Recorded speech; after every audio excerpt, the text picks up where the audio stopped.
Hi friends, welcome back to gardening with Meenu. मेरा नाम मीनू है और मैं गार्डनिंग करती हूँ और आपको गार्डनिंग के लिए मोटिवेट भी करती हूँ। आज जिस प्लांट के बारे में हम बात करने वाले हैं वो है अपराजिता। तो इसको दो तीन नामों से जाना जाता है, अपराजिता, विष्णुकांता या नीलकंठ इसको बोला जाता है। ये एक बहुत ही यूनिक प्लांट है। आपके घर में दोस्तों कितना भी स्पेस कम क्यों ना हो, लेकिन ये प्लांट आप ज़रूर लगाइए। बहुत ही अच्छी फ्लावरिंग करता है। इसकी ख़ास बात ये है, ये एक धार्मिक पौधा है और शुभ पौधा है। दूसरी चीज़ ये है दोस्तों कि ये एक हर्बल और आयुर्वेदिक प्लांट भी है। इसकी जो फ्लावर्स होते हैं उसकी टी बनती है। इसके फूलों की काफ़ी वैरायटी आपको मिल जाएगी, सिंगल पेटल में और डबल पेटल में। अब बात करते हैं, ये आपको नर्सरी में ब्लू और वाइट कलर में मिल जाएगा। इसका पिंक कलर मैंने तो अभी तक नहीं देखा। अगर किसी ने देखा है तो मुझे ज़रूर कमेंट करिएगा।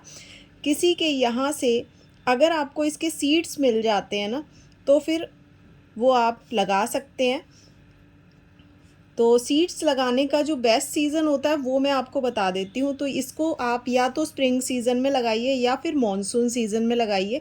तो अभी मॉनसून सीज़न चल रहा है तो जल्दी से इस प्लांट को आप लगा लीजिए। सीड्स से ये जर्मिनेट होने में 10 से 15 दिन लगते हैं, क्योंकि इसके सीड्स जो होते हैं ना दोस्तों वो थोड़े हार्ड होते हैं, तो जर्मिनेट होने में थोड़ा सा टाइम लग जाता है।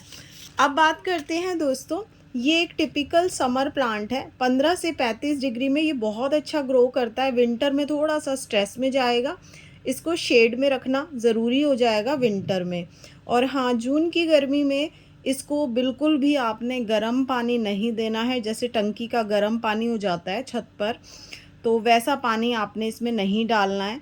इसको थोड़ा सा आप ठंडा पानी दीजिए गर्मियों में। इस प्लांट को सपोर्ट चाहिए, तो सपोर्ट के लिए आप इसमें मॉस स्टिक लगा सकते हैं, जैसे मैंने लगाई हुई है, या फिर आप इसे दीवार के सहारे भी चढ़ा सकते हैं, या फिर जो है इस प्लांट में केज भी लगा सकते हैं। तो इस तरीके से आप इस प्लांट की जो बेल है उसको चढ़ा सकते हैं। बहुत अच्छे से इसकी जो बेल है वो चढ़ती है और बहुत खूबसूरत ये जो प्लांट है वो लगता है। अब बात कर लेते हैं पॉट साइज़ की। तो पॉट साइज़ की जहाँ तक बात है दोस्तों, कोशिश कीजिए आप इसे मिट्टी का गमला दीजिए। अगर मिट्टी का नहीं दे सकते हैं तो आप प्लास्टिक या सीमेंट के गमले में भी इसको लगा सकते हैं। इस प्लांट को आप जहाँ पर भी लगा रहे हैं, पॉट साइज़ ले रहे हैं, तो कम से कम 12 इंच का पॉट ज़रूर लीजिएगा, क्योंकि 12 इंच के पॉट में ये बहुत अच्छे से ग्रो करता है।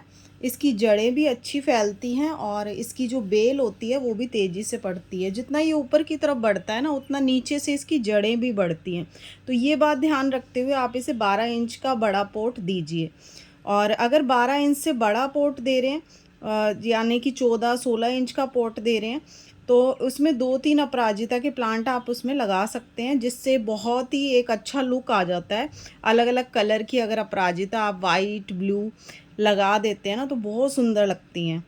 अब बात करते हैं धूप की। तो धूप दोस्तों, इसको आप जहाँ पर भी रख रहे हैं ऐसी लोकेशन चूज़ कीजिए जहाँ पर इसे 5 से 6 घंटे की धूप मिले, क्योंकि 5 से 6 घंटे की धूप में ना ये बहुत अच्छी फ्लावरिंग करता है। अब यहाँ पर अगर आपके पास ऐसी जगह पे आप इसे रख रहे हैं जहाँ सिर्फ 1-2 घंटे की धूप ही इसे मिले, तो वहाँ पर ये बढ़ता तो जाएगा लेकिन फ्लावरिंग थोड़ी सी कम करेगा।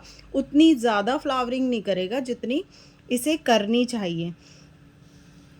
अब बात करते हैं दोस्तों, इसकी मिट्टी जब हम तैयार कर रहे हैं तो मिट्टी आपने कैसी बनानी है। तो मिट्टी बनाने के लिए दोस्तों, इस प्लांट को जो है उसमें डालनी है आधी मिट्टी। जो भी आप अपने गार्डन में मिट्टी यूज़ करते हैं वो ले लीजिए, उसमें आधा आप डाल दीजिए कंपोस्ट। और जितना आप इसमें कंपोस्ट ऐड करेंगे उसमें आधा इसमें डालना है कोकोपीट, कंपोस्ट का आधा। कोकोपीट डालने के बाद जितना आप कोकोपीट यूज़ कर रहे हैं, कोकोपीट से 1/3 आप इसमें डाल दीजिए नीम खल। तो नीम खल डाल सकते हैं, थोड़ी फंगीसाइड भी आप इसमें मिला सकते हैं, जिससे दोस्तों इसकी जो मिट्टी है बहुत ही अच्छे से तैयार होगी। तो पूरे साल आपको बहुत ज़्यादा इसमें फर्टिलाइज़र या फिर खाद वगैरह डालने की ज़रूरत नहीं पड़ेगी। तो ये अच्छे से चलता रहेगा। और अब बात कर लेते हैं, ये दोस्तों एक ना बेलनुमा पौधा है, तो इसकी कटिंग और प्रूनिंग की जहाँ तक बात है ना, तो इसको कटिंग और प्रूनिंग ज़्यादा नहीं चाहिए होती है। इसमें जब सर्दियाँ ख़त्म हो तो इसकी ब्रांचेस जो होती हैं ना वो 6-7 इंच तक कट कर दें। बस इतना ही इसमें करना होता है सर्दियाँ ख़त्म होने के बाद, क्योंकि सर्दियों में जो है ये प्लांट स्ट्रेस में जाता है, फ्लावरिंग नहीं होती है और जो इसके पत्ते हैं वो पीले पड़ के झड़ने लग जाते हैं। तो अगर आप इसको कट कर देंगे सर्दियाँ ख़त्म होने के बाद तो ये बहुत ही अच्छी फ्लावरिंग स्प्रिंग सीज़न से स्टार्ट कर देगा।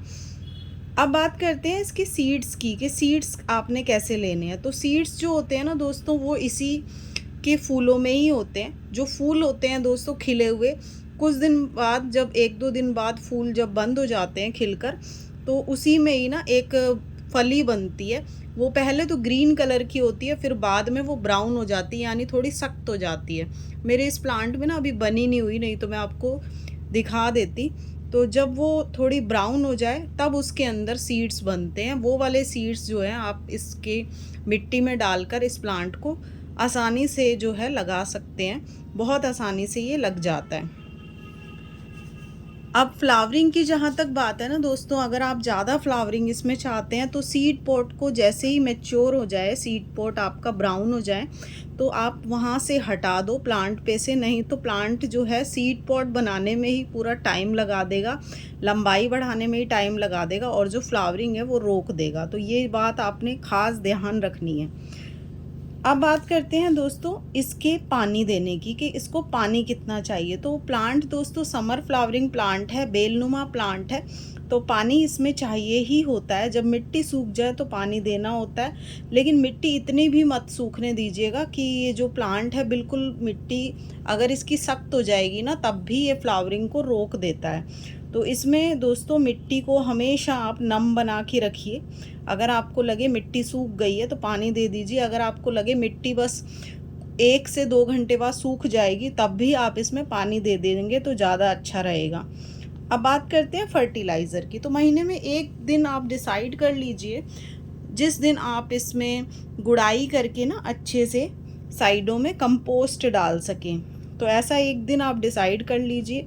फूलों के लिए दोस्तों अगर आप हैवी फ्लावरिंग इस पर चाहते हैं ना, हेल्दी प्लांट चाहते हैं, तो आप इसमें जो है यूज्ड चाय की पत्ती जो होती है ना वो दे सकते हैं गुड़ाई करके। उससे भी इसकी जो फ्लावरिंग होती है बहुत अच्छी होती है और अच्छा रहता है, हेल्दी रहता है प्लांट भी। और इसमें कुछ दिनों में अगर आपका जो प्लांट है फ्लावरिंग अच्छे से नहीं कर रहा है तो बनाना पील फर्टिलाइज़र का वो भी डाल सकते हैं। तो बनाना पील भी इसके लिए बहुत ही अच्छा है।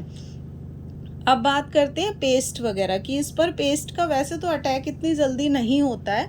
कुछ कंडीशन में क्या होता है ना, जो इसकी लीव्स होती हैं उस पर कुछ माइल्स वगैरह का अटैक हो जाता है, वाइट हो जाती हैं, इस तरीके से होता है। वैसे तो इस पर पेस्ट अटैक कम ही होता है, लेकिन फिर भी अगर आपके प्लांट पर कीड़े वगैरह ऐसा कुछ लग गया है तो आप नीम ऑयल का स्प्रे कर सकते हैं। और अगर आप नीम ऑयल का स्प्रे नहीं करना चाहते, आपको नहीं करना आता या फिर आपके पास अवेलेबल नहीं है, तो आप क्या करते हैं, हर घर में अवेलेबल होता है लिक्विड सोप। तो लिक्विड सोप आप बना लीजिए या फिर साबुन को पानी में थोड़ा घोल कर ना आप वो स्प्रे इस पर कीजिए, तो भी आपका जो प्लांट है ना उस पर से कीड़े वगैरह हट जाएंगे। तो ये सारे इम्पॉर्टेंट टिप्स दोस्तों मैंने आपको इस प्लांट के बारे में बताए। अब आपको मैं बता देती हूँ एक इसका ख़ास टिप जो लास्ट में मैं आपको बताने जा रही हूँ। वो ये है दोस्तों, इस प्लांट को ना बार बार लोकेशन बदलना पसंद नहीं है। जैसे आपने एक लोकेशन पर इस प्लांट को रखा हुआ है ना, तो फिर वहीं पर ही इसकी बेल को बढ़ने दीजिए। बार बार आप इसकी बेल को हटाकर कहीं और लगाएंगे तो फिर इस प्लांट को पसंद नहीं होता, फिर ये ग्रोथ नहीं कर पाता और फूल भी कम आते हैं। तो जहाँ पर आपने एक बार रखा है उधर ही रखा रहने दीजिए। उसके बाद अगर वहाँ पर अच्छे से फ्लावरिंग कर रहा है तो। अब दोस्तों इस प्लांट में एक और चीज़ है कि इसको बार बार रिपोर्टिंग भी नहीं पसंद। जैसे कि आपने लगा दिया है इसको 8 इंच के गमले में और फिर आप चाह रहे हैं कि अब हम इसे 12 इंच के गमले में शिफ्ट कर दें, तो ऐसा आपने नहीं करना है। बार बार इसको रिपोर्टिंग पसंद नहीं है, बहुत ध्यान से इसकी रिपोर्टिंग की जाती है। तो अगर आप रिपोर्टिंग करने का सोच रहे हैं, छोटे गमले में आपने लगाया, तो बहुत ही ध्यान से आप इसकी रिपोर्टिंग करिए, क्योंकि इस प्लांट को बार बार रिपोर्टिंग नहीं पसंद, नहीं तो ये सूख जाता है। आप कोशिश कीजिए जहाँ पर जो प्लांट लगा हुआ है जिस गमले में, वहीं रहने दीजिए और एक नया प्लांट बड़े पॉट में लगा लीजिए अगर आप चाहते हैं कि इसको बड़े गमले में लगाना। तो ये सारे इम्पॉर्टेंट टिप्स दोस्तों अगर आप अपनाते हैं अपराजिता के बारे में, जो भी जानकारी मैंने दी, तो आपके अपराजिता प्लांट पर बहुत सारे फ्लावर्स आएंगे और बहुत ही हेल्दी रहेगा आपका भी प्लांट, जैसा कि मेरा आप देख रहे हैं। तो ये जानकारी अगर आपको पसंद आई है तो ज़रूर चैनल को लाइक शेयर सब्सक्राइब कीजिएगा। फिर से आऊँगी एक नए प्लांट की वीडियो के साथ, एक नई जानकारी लेकर। तब तक के लिए बाय बाय।